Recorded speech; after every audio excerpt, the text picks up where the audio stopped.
观众朋友大家好，欢迎收看本期的最佳方案。华人的家长一般对孩子的健康都很关注。冬天到了要预防流感，夏天到了要注意饮食，预防腹泻等等。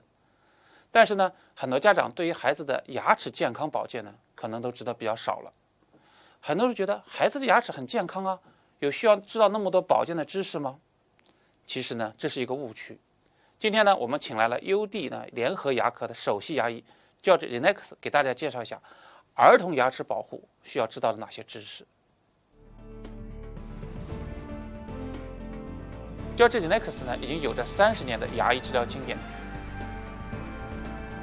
目前他是全球有着145家牙医连锁企业的UD牙科的美国运营总监和首席牙医。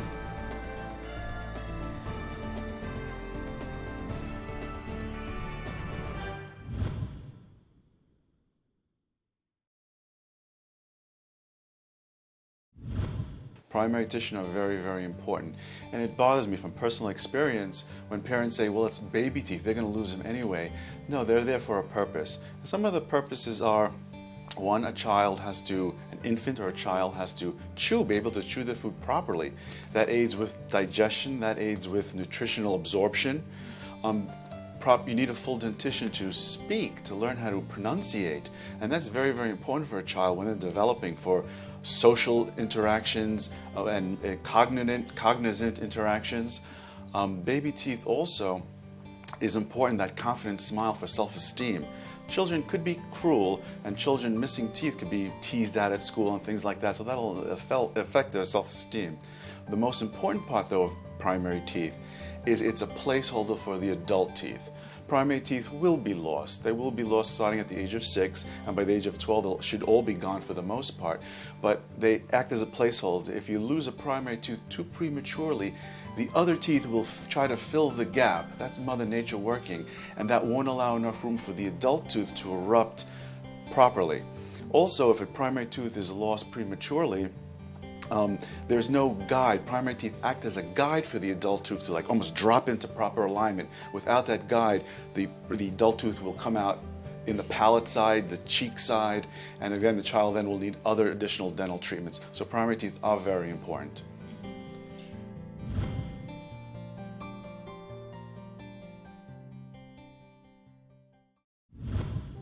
What causes a cavity is bacteria in the mouth. It's something called strep mutans.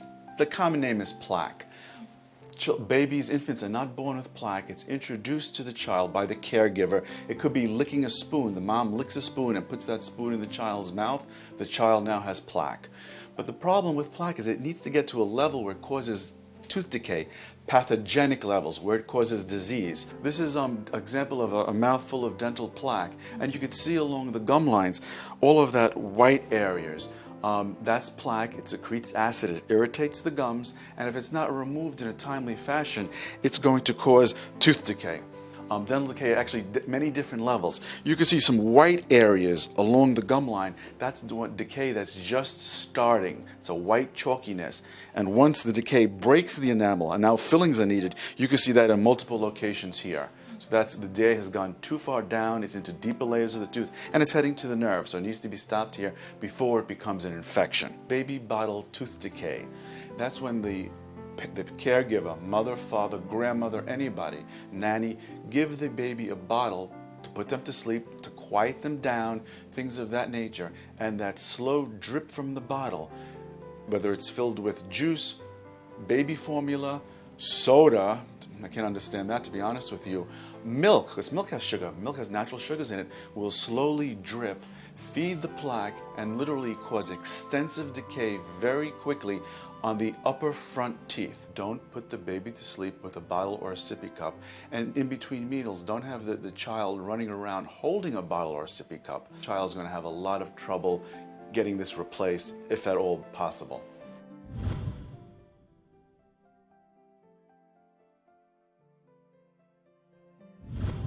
Dental sealants is a thin coating that goes over the tooth and quickly hardens. It is suitable for all teeth, molar teeth. Typically the back teeth are given the sealants. Giving them on children with their baby teeth, their primary teeth is sometimes called, It depends on the case. If they're a very, very high risk, sealants are painless. There's no injections, there's no drillings. The procedures children find entertaining. You can make it fun too and give them a show and tell. The sealant is placed, sometimes a light is shined in the kid's mouth and it's hardened. There's no pain. Sealants last for years. Depending on the child's diet and oral hygiene, it can last as long as 10 years. But if a sealant does chip away or wears away with natural use, it can be easily repaired. I recommend it on every child for those 6-year molars, 12-year molars. Once you become an adult, unless there's other needs, the adult has issues with keeping their teeth clean, they might not be mentally competent to do it, whatever, they could be handicapped, disabled. Adults typically don't get sealants. But it's for every child, ideally for their permanent 6-year and 12-year molars, the first and second molars.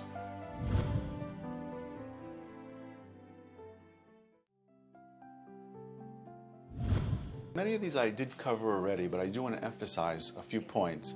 One is fluoride.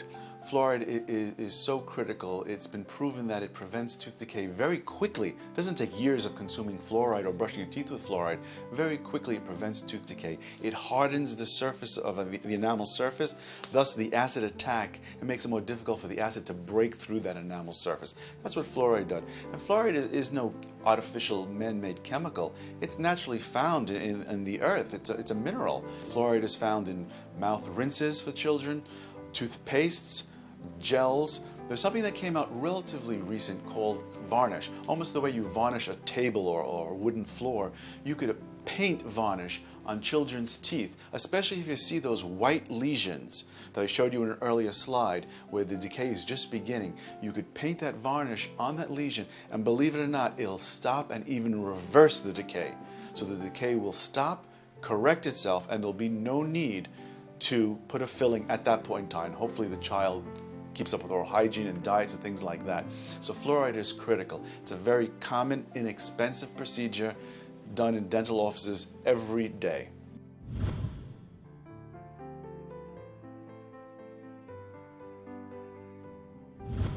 And diet, you're so right, diet is very, very important. You want whole foods. You want fresh fruit. You don't want fruit juices. I believe fruit juices are not recommended for children under 6 months of age to begin with. Donuts and the processed foods need to be totally controlled. And as parents will tell me, when I'm giving my kid crackers, I'm not giving them cookies. Crackers are just the same. It's processed foods, and they add plenty of sugars to crackers. I mean, the marketing world is very, very intelligent. And they won't put sugar in an ingredient. They'll use a different name for sugars. Parents will say, well, I give my kids organic apple juice. Is organic apple juice a good product? Yes, it is. Is it a good product for a child in their sippy cup? No, it's not. Again, sugar and acid. And what makes soda the worst thing possible, and children should not drink sodas, it's loaded with unbelievable amounts of sugars. It's crazy. And besides the sugar attack and the energy, the spike in the child's blood, which is not healthy, it's very acidic.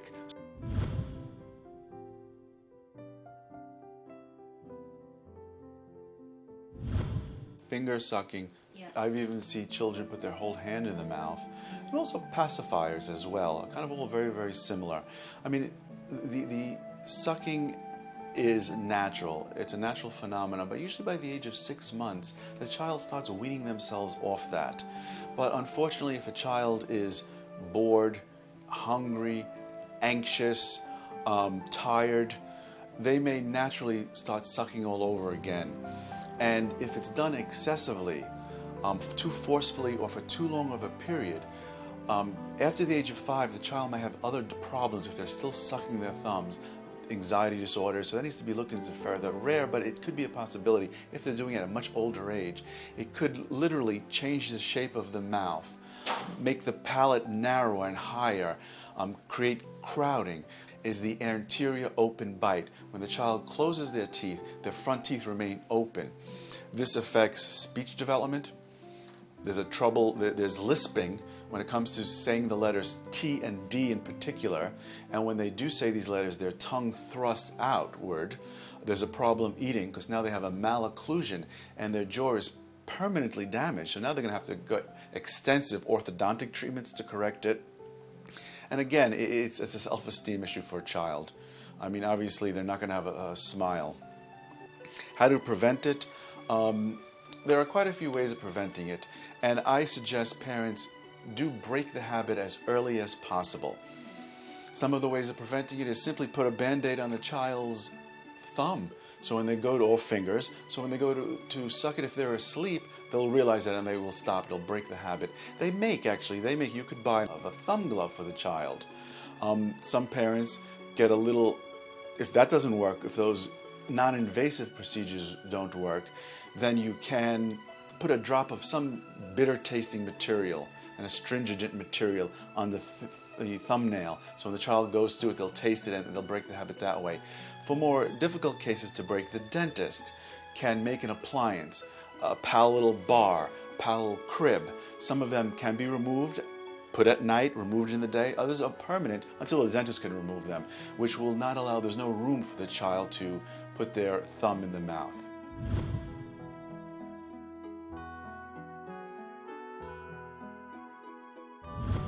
By the age of 1 to roughly 3, that's when you start brushing their teeth with a toothbrush using toothpaste, I recommend without fluoride.